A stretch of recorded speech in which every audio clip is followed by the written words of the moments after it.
Gold has definitely held up better. In the last 5 years, the gold-silver ratio has gone from 55 to 85. That means you lost like 35% versus gold if you're holding silver.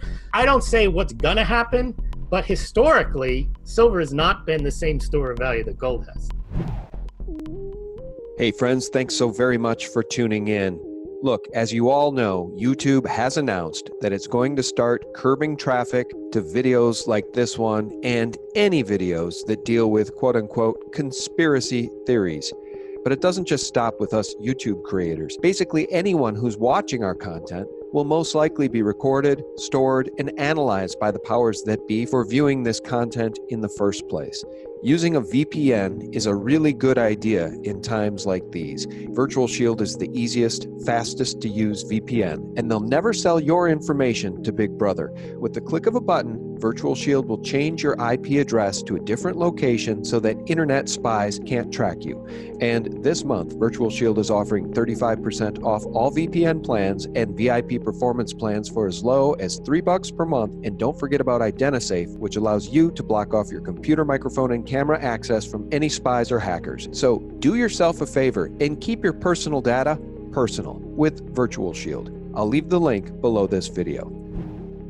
Hey friends, Sean from SGT Report. For those of you that had the pleasure to listen to my last interview, a pleasure because she's great, Carrie Rivera. My last interview with Carrie Rivera titled, "And Then They Came for Vaccine Truth." I want to thank you all. She's gotten so many warm wishes and emails and just an outpouring of support. Sold a lot of great items from her site. She was very excited. And then she sent me this email. "Hello, we're contacting you regarding the following book, Healing the Symptoms Known as Autism, 2nd edition. During our review process, we found that the subject matter of your book is in violation of our content guidelines."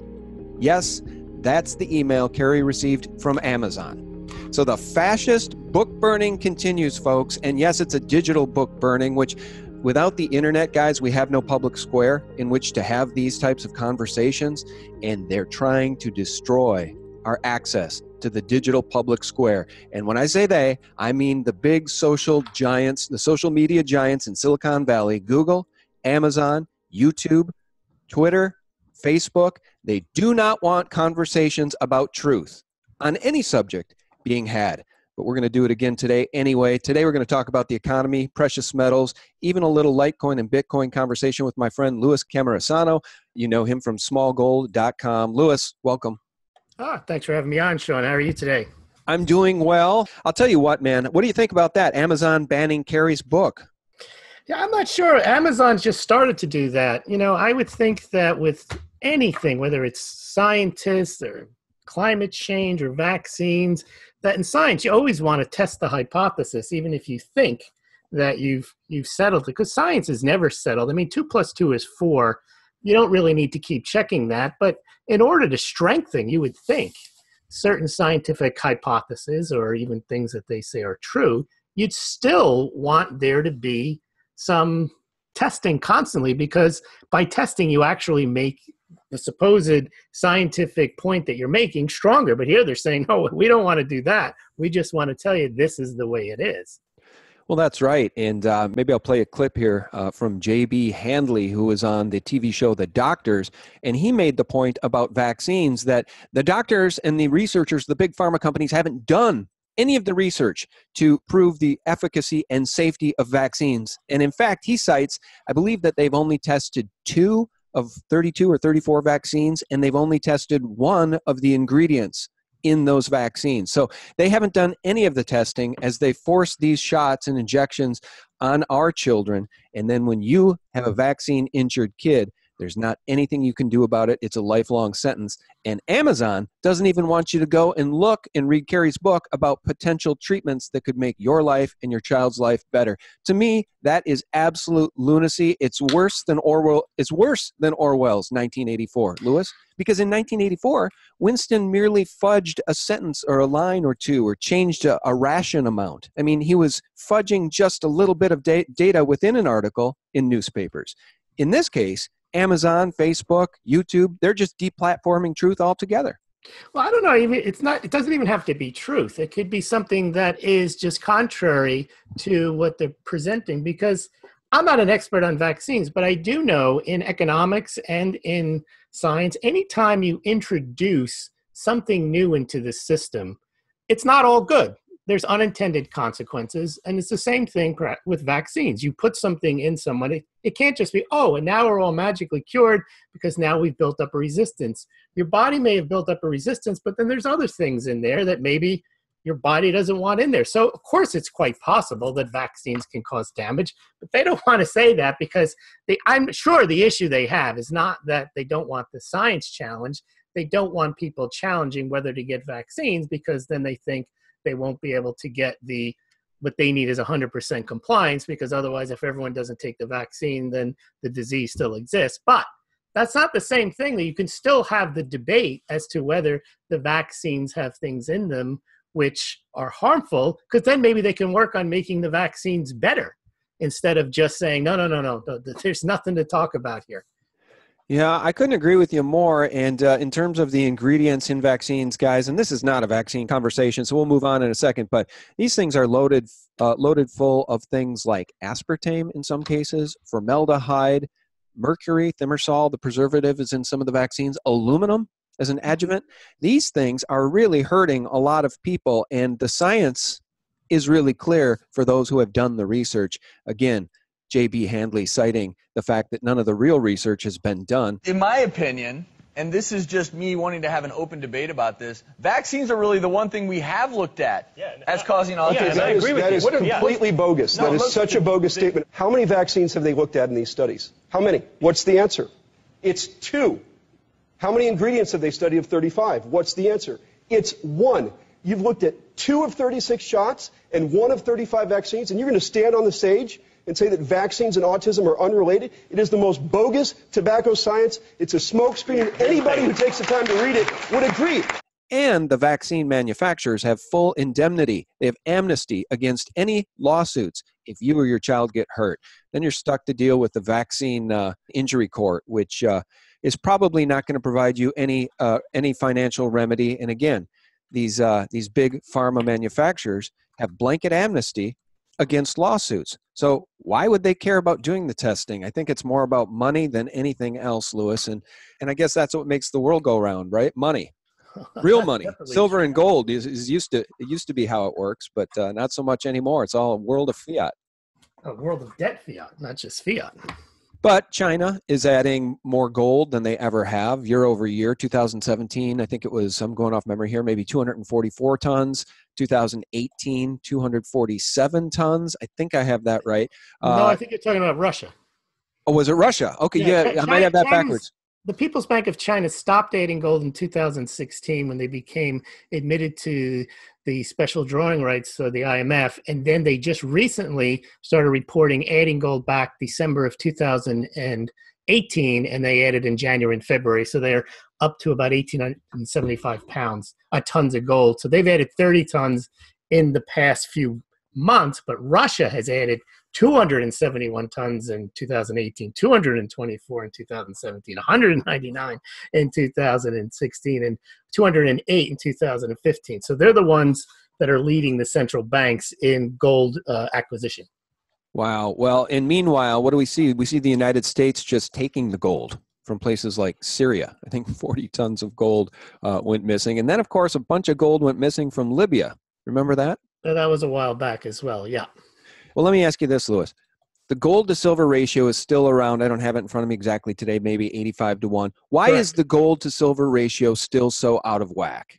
I don't think it's out of whack. Here's why.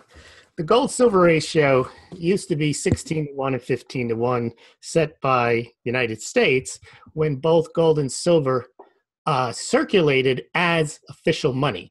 So you had silver coinage that the U.S. Mint started in the late 18th century, and it continued until 1965.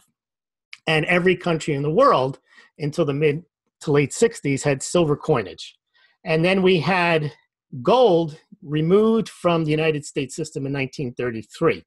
And that's the whole story of the confiscation and the returning of all of the gold coinage back to the U.S. government. But then you still had remnants of gold in the monetary system from 1944 to 1971 from the Bretton Woods Agreement, where the U.S. dollar wasn't a gold standard like where every country had their currency backed by gold, but the U.S. dollar is backed by gold. And as you know, countries who accumulated gold and were signatories to the Bretton Woods agreements could bring their dollars back to the United States Treasury and get gold for it.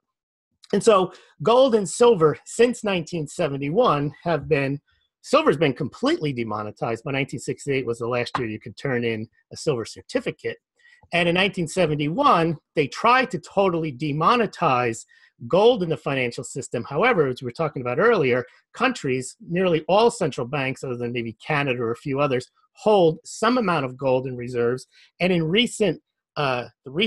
last year, central banks added the most gold that they've added since 1967. They added about 650 tons, of which 272 were Russia. So gold maintains a monetary value to central banks. Silver does not have an official monetary value. You say, well, still people, they collect it, they stack it, they store it, they use it as an investment. However, if you look at, and this is the key to the gold-silver ratio for me, the difference between gold and silver is, if you look at the demand profile for silver, silver is 60% industrial and about 25% jewelry and silverware.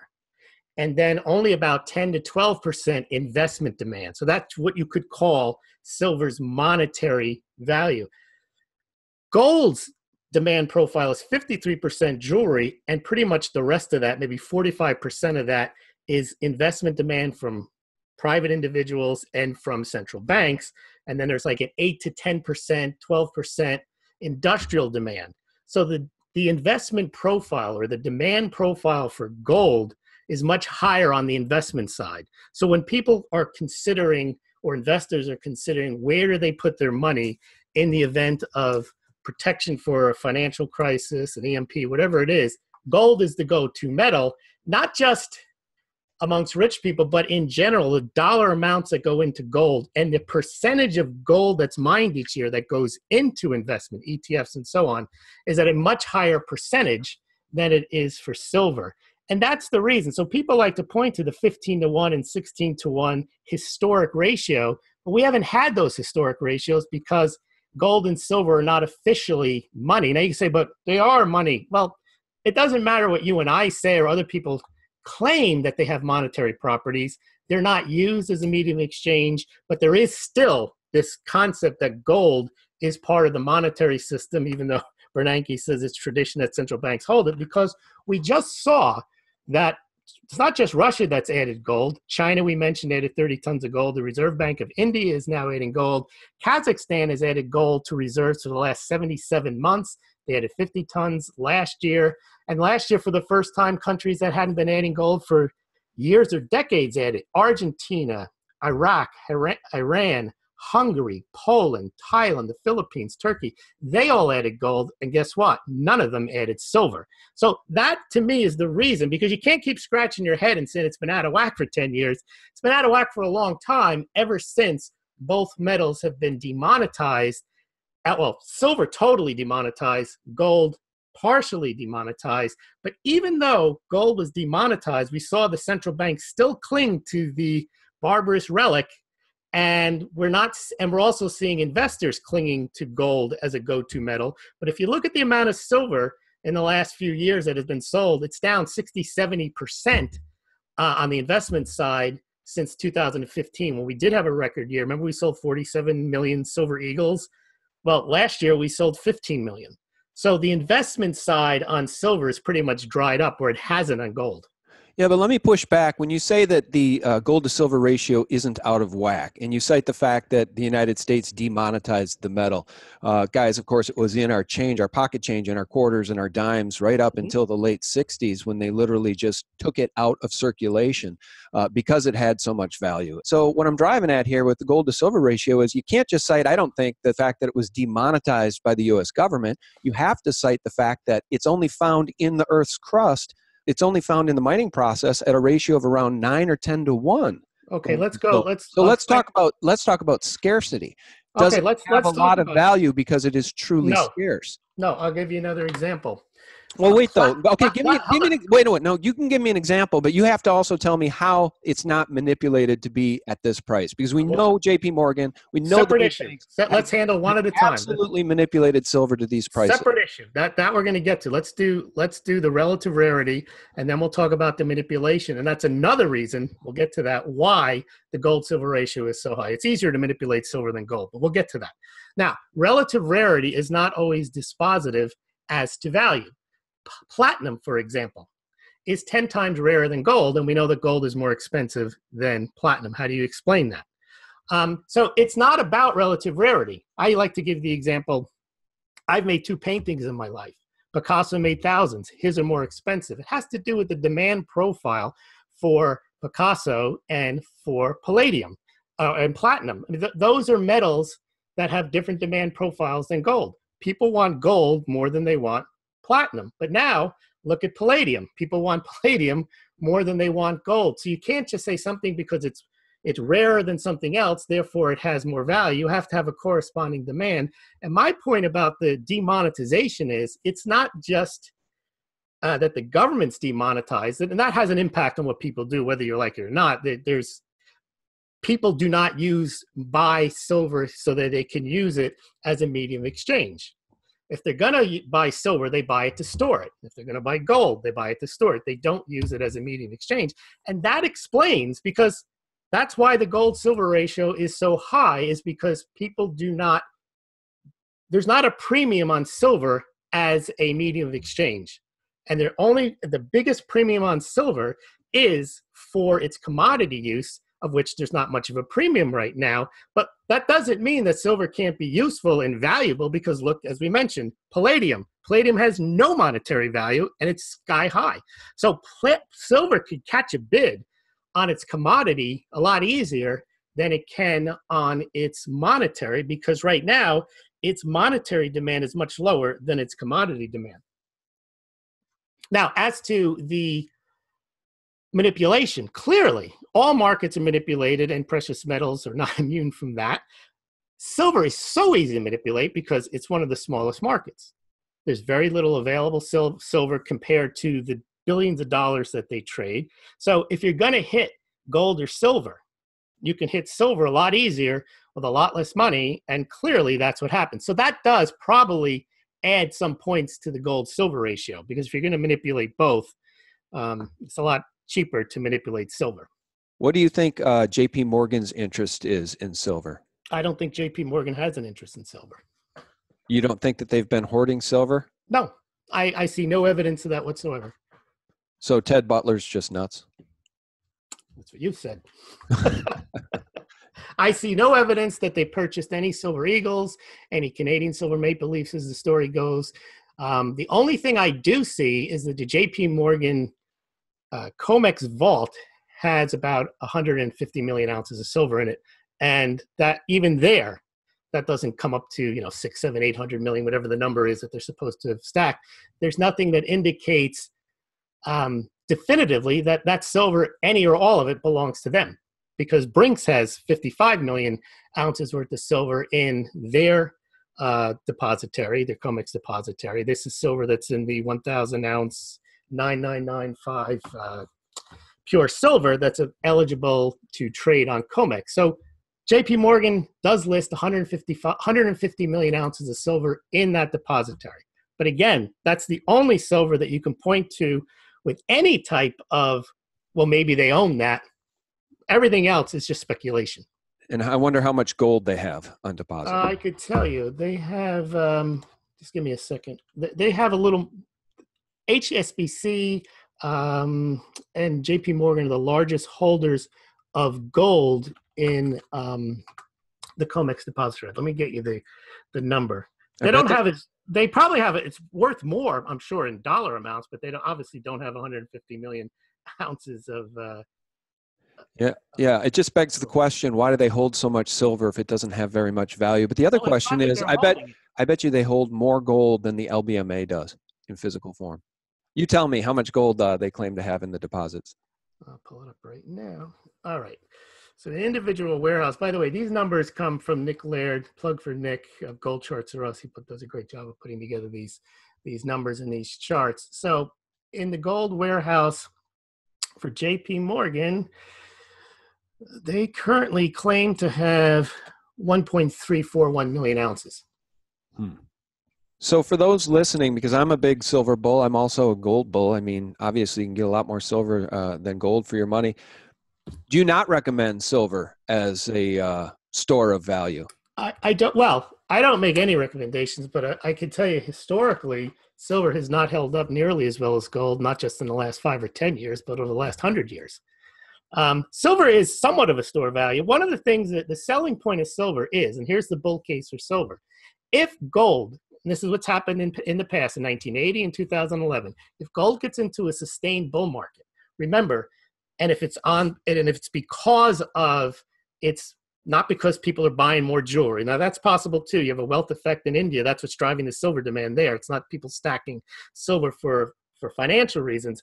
But if gold gets a bid like it did in 1980, because they're worried about inflation, or 2011, they're worried about QE, or 2020, let's say we're concerned about a global debt crisis, and gold gets a bid and continues higher, well, that's going to drive 45% of the current investment profile demand of gold higher.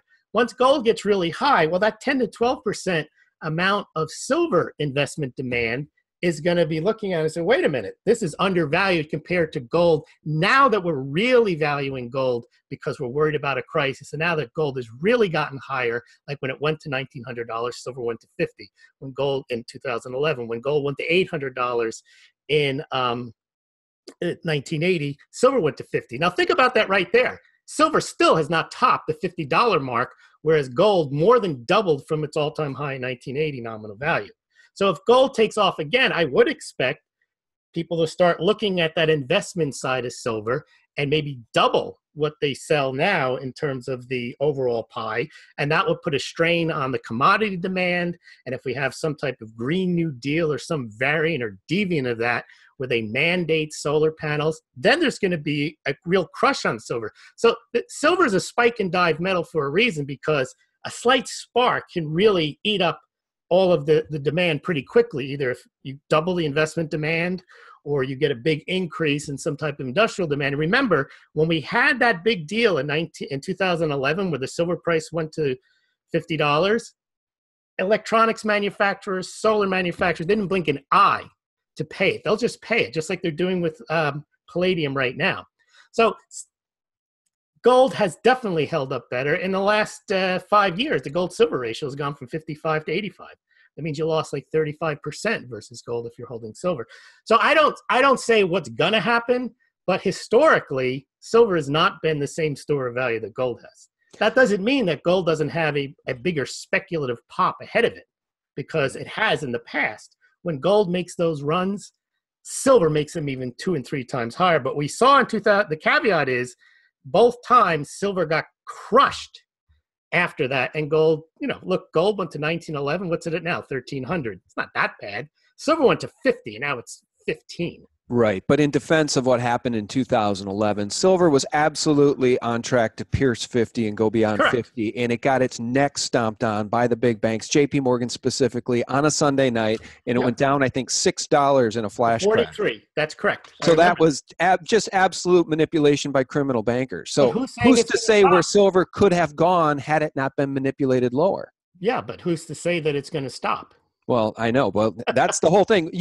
We come full circle here because there are no fair markets. We don't have a market. I'm not going to argue with that. That's absolutely true. But once we know that, we have to play in the game of the way the game is played. We know that that's what's going to happen. So why insist that somehow that's going to get magically it'll stop? Yeah, no, that's part of the market. It's not a market, but that's part of the reality of how these things trade. That's true. You know what I feel? I was going to do a video about this recently. I feel like everything has been weaponized against us. The financial markets, honestly, the vaccines, even the Democrats. The government has been weaponized against us with these lunatic Democrats, really seriously, with the new Green Deal. She literally put on paper, take down and rebuild every building to the most modern standards. You're talking about AOC? She's nuts. They're nuts. They've been weaponized against us. And they're more than happy to push for abortion on demand in the 9th month and beyond. I mean, we've entered some sort of crazy twilight zone, Louis. Yeah, you know what it is? It's centralization of financial, economic, and political power. That's what does it. And then at that point, you basically can do what you want and tell people they can't do what they want. Well, you know why I like having you on? I mean, you're telling me some things I don't want to hear about silver. So at the end of the day, I can be intellectually honest about that. I'd prefer the story of silver to be the one that provides financial security for people who are smart enough to buy it cheap. I definitely believe it's worth more than $50. That's been the story for 10 years, though. I know. See, what I've done the last 10 years, instead of clinging to a narrative that tells me silver is set to skyrocket, I've looked as to, well, why isn't it? It's not just manipulation. That's part of it. But there are characteristics of silver and gold that are different, and they're no longer formally appreciated worldwide, not by Stack, as money. And gold has a much higher demand profile as financial security, financial hedge, risk, and so on. Hey, I wanted to ask you this before we part ways. The Venezuelan government just set up Bitcoin and Litecoin remittance services. You reported about that on your website. What is the significance of that in your mind? I think it's highly significant. Here's the thing. If you believe that all states, I think the United States is the strongest of all the sovereign states. That's just my opinion. But I think given the military dominance, the dollar dominance, that other states have fallen and will fall before the United States does. And you're seeing it. Venezuela, Argentina. But here's the interesting thing about Venezuela setting that up. They're kicked out the SWIFT system. So they can't bring dollars in to keep their economy flowing.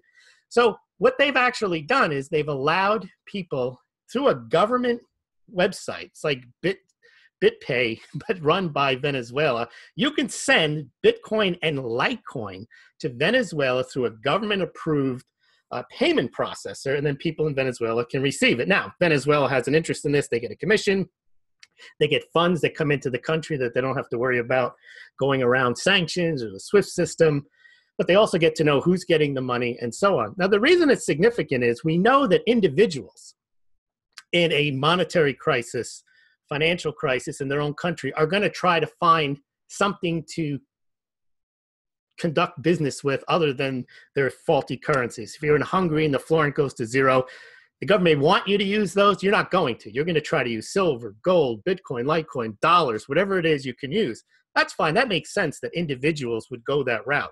But when Venezuela is admitting, they're not even going to try to the boulevard. They're saying, yeah, if this Bitcoin and Litecoin stuff works, bring it in and we'll help you bring it in. So it's not just the people in the failed state that are going to use the Bitcoin and Litecoin. It's the failed state itself that's endorsing this. Now, if you think that other countries are going to go this way, have hyperinflation and so on, it looks like it's an adoption thing by, you can say Venezuela is a failed state. It's not a small country, and it does have a lot of people. And the fact that they're endorsing the use of Bitcoin and Litecoin, I think speaks well for Bitcoin and Litecoin adoption. Because it's a recognition that there's value there that can be transmitted. It's a lot harder to smuggle, as you know. You hear all these stories about people trying to smuggle gold into countries. And it's far easier to smuggle gold than silver in any large amount. But even then, you find people who put it in very strange places and they get caught at the border. Here, Venezuela is saying, just bring it in, Bitcoin and Litecoin, through this website we set up. Yeah, that is interesting. Huh. Well, as a means of exchange, it's a whole lot better than the Venezuelan bolivar. And I guess that's why people do still continue to stack silver and gold, those of us who are informed about fiat money, because, look, once you hit a hyperinflationary scenario in the country in which you live, you're doomed. If you don't have some actual physical means of value in your own hands, if you don't hold it, you don't own it. And we're seeing people starving. I mean, I saw now they're going through the outages, the blackouts in Venezuela, and I'm seeing people on the news just in tears, women in tears, because they're living in a Mad Max hellhole. Mm-hmm. And that's what happens in a hyperinflationary Great Depression, a hyperinflationary scenario.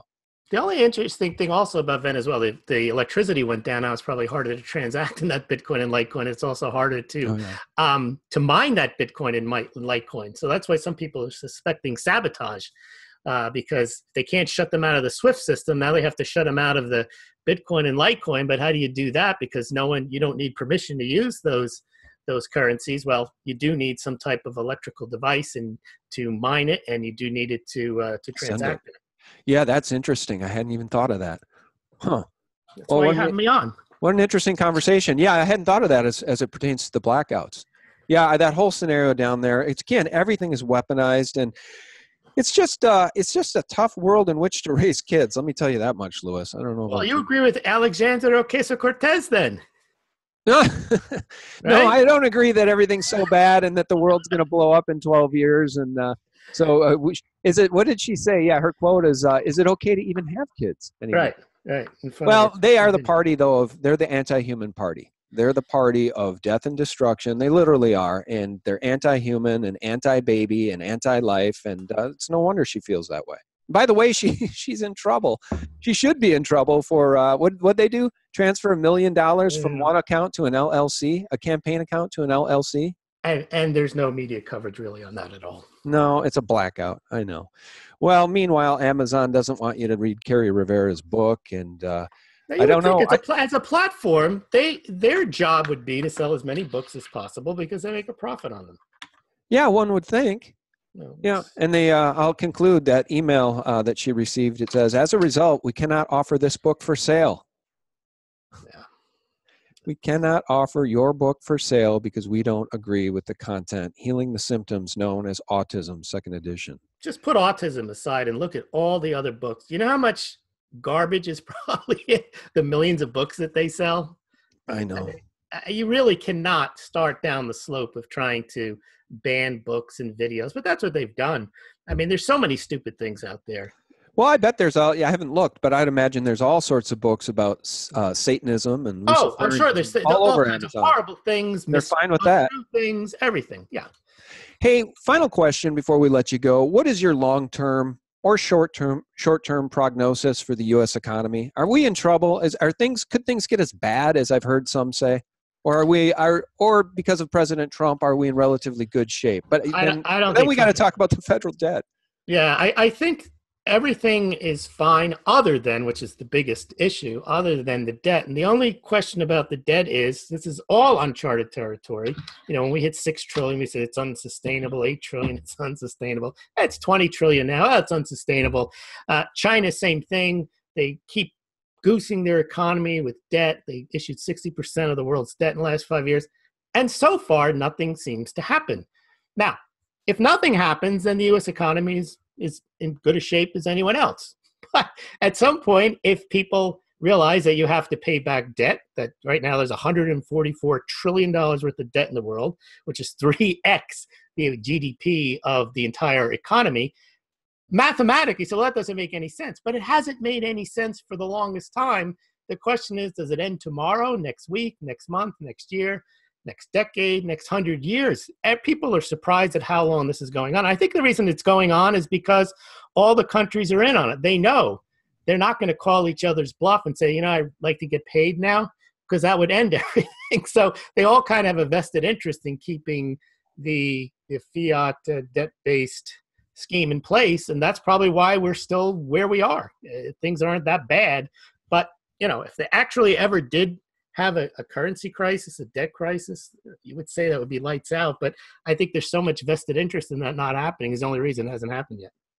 Yeah, it makes about as much sense as any explanation I've heard.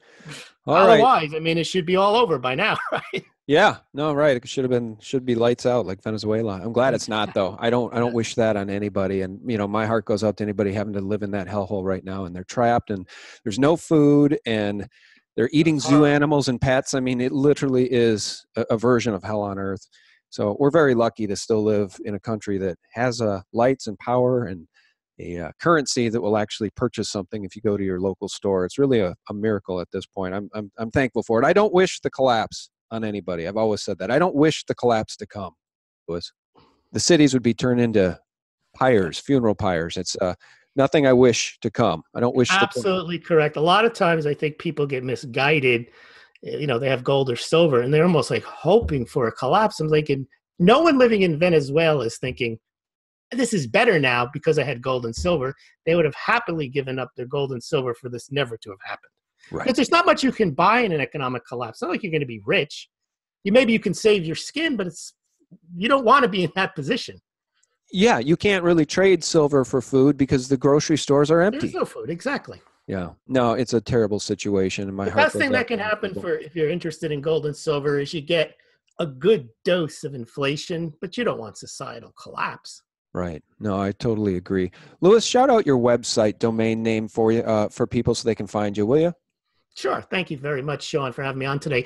Smaulgld.com, Smaulgld, and then Smaulgld on YouTube. We do an evening show every night around 7, 8 o'clock at night, a live stream. We talk about the things that Sean and I talked about today. Not so much the vaccines, but we do talk about gold, silver, cryptocurrencies, and the economy. So please check us out. And also, we sell Smaulgld mugs, so stop by and we'll talk about that.